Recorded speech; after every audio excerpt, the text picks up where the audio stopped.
Elle va là-bas faire la rencontre d'un vieux monsieur, un voisin très particulier puisqu'il a un passé un peu tumultueux, il a été escroc et à sa mort, elle va vider son appartement, elle va aider à vider son appartement et elle va découvrir là-bas quelque chose qui va changer un petit peu sa vie. Coup de pouce, découvrez le savoir-faire et les idées des entrepreneurs Olim. Sabrina Rivka Aponi, vous ne la connaissez peut-être pas, elle est, on va dire, nouvelle immigrante depuis 3 ans en Israël, la passion de l'écriture chevillée au corps.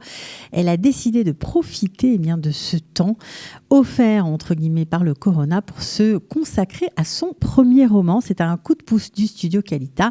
Bienvenue Sabrina Rivka Aponi. Bonjour, bien, merci beaucoup. Merci de m'avoir reçu. De rien. Alors, on est ravis de vous accueillir parce que c'est vrai que beaucoup dépriment, mais certains comme vous mettent ce temps à profit pour en faire quelque chose qui leur tient à cœur. Et là, je crois que c'est quelque chose qui était très important pour vous, ce premier roman. Oui, ça fait longtemps que j'écris et ce premier roman, c'est le premier que je décide de publier en réalité. Et avec cette période un petit peu compliquée pour tout le monde, j'aime bien l'idée que grâce à une histoire, grâce à un livre, on peut un petit peu voyager, sortir de chez soi, même si on est complètement enfermé. Alors, un livre qui va nous emmener un peu loin d'Israël en tout cas, et qui va nous faire voyager forcément. Est-ce que vous pouvez nous en dire un petit peu plus sur l'intrigue, sur l'histoire et sur les pays qu'on va découvrir ? Bien sûr. Alors, en fait, c'est l'histoire d'une jeune femme qui s'appelle Anna, qui habite dans un petit immeuble du vieux Montmartre parisien. Elle va là-bas faire la rencontre d'un vieux monsieur, un voisin très particulier, puisqu'il a un passé un peu tumultueux. Il a été escroc, il ne parle plus à son fils, c'est un peu compliqué. Et à sa mort, elle va vider son appartement. Elle va aider à vider son appartement. Et elle va découvrir là-bas quelque chose qui va changer un petit peu sa vie, puisqu'elle va découvrir une boîte à souvenirs dans laquelle il y aura les lettres pour son fils, mais aussi et surtout un porte-document dans lesquels va se trouver des dessins. Vont se trouver des dessins. Ils sont assez particuliers puisque ce sont la réplique parfaite des dessins qu'elle a créés depuis son enfance, qu'elle dessine vraiment partout. Et le problème, c'est qu'elle ne les a pas dessinés ni sur ses feuilles et qu'ils sont signés de la main du fils de son voisin. Donc en fait, c'est ses dessins, mais c'est pas les siens en fait, c'est ça ? C'est les mêmes qu'elle. Exactement, c'est la copie parfaite de ses dessins, mais ce ne sont pas les siens. Et elle va évidemment vouloir connaître le secret qui lie ses dessins à ceux du fils de son voisin. Et pour ça, elle va devoir aller jusqu'au Mexique, donc assez loin, effectivement.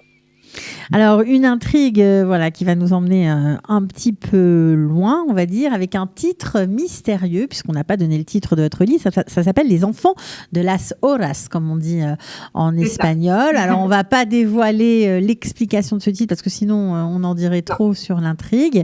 Mais juste pour revenir à ce changement de pays, parce que vous êtes là seulement depuis 3 ans, vous êtes graphiste dans la vie et vous vous lancez dans cette activité, écrire un roman. Est-ce qu'il y a eu des similitudes entre ce passage à l'acte, c'est-à-dire changer de pays, venir ici, s'installer en Israël et l'écriture de ce roman? Est-ce qu'il y a des choses que vous avez vécues dans votre vie, que vous avez réutilisées dans votre livre? Non, c'est absolument pas autobiographique. C'est vraiment une fiction totalement imaginaire. Il y a aucune similitude pour le coup. Aucune similitude pour le coup. Ok, d'accord. Donc c'est vraiment de l'inspiration pure et dure. C'est ça. Alors, oui. Je voulais savoir que justement, vous êtes là seulement depuis pas très longtemps. Est-ce que ça a été compliqué de vous faire éditer? Comment vous avez réussi, même si c'est à compte d'auteur, comment vous avez réussi à le mettre sur Amazon, etc. Ça a été facile? Alors oui, en fait, l'auto-édition, c'est plus facile que l'édition normale, évidemment, puisque on décide de ce qu'on veut faire. Il y a des plateformes qui nous permettent de le faire, justement, comme un site internet qui s'appelle Lulu, qui va me permettre en fait de diffuser mon livre partout dans le monde. Il va être disponible sur Amazon, sur leur plateforme également.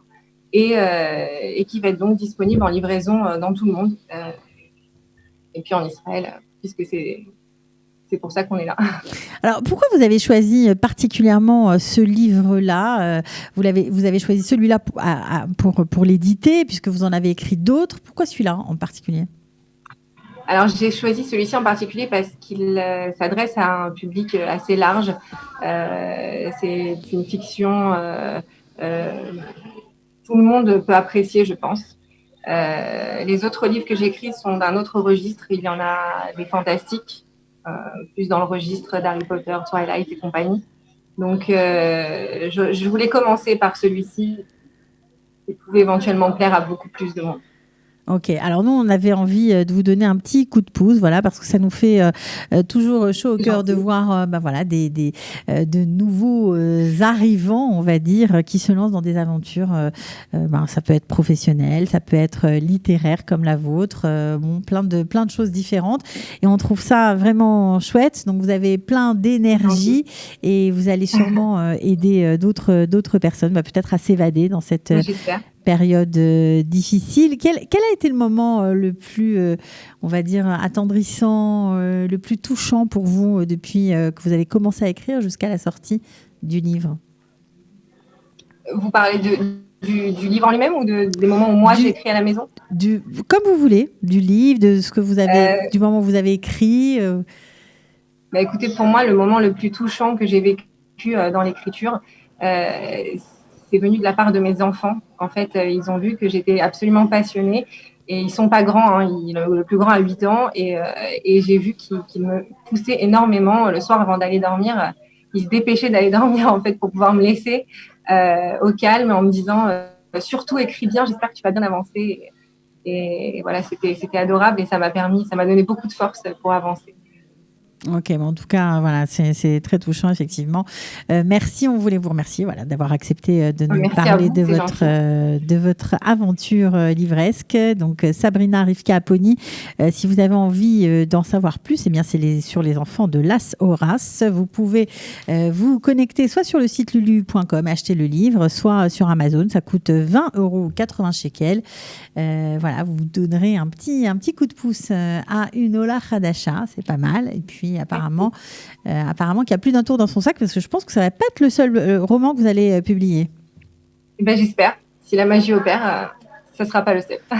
Ok, merci beaucoup en tout cas. À bientôt. Merci à vous. Merci, au revoir. Coup de pouce, découvrez le savoir-faire et les idées des entrepreneurs Olim.